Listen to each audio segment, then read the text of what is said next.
guys.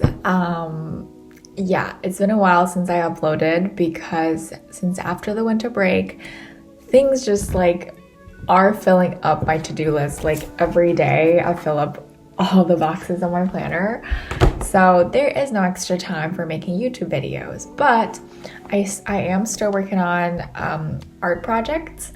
Therefore, I will be filming footages when I can. However, for this project that you're going to see just now, because you click on this video, it's just a flip through of what I've done, because if I film all the process, this video is going to be like 4 hours.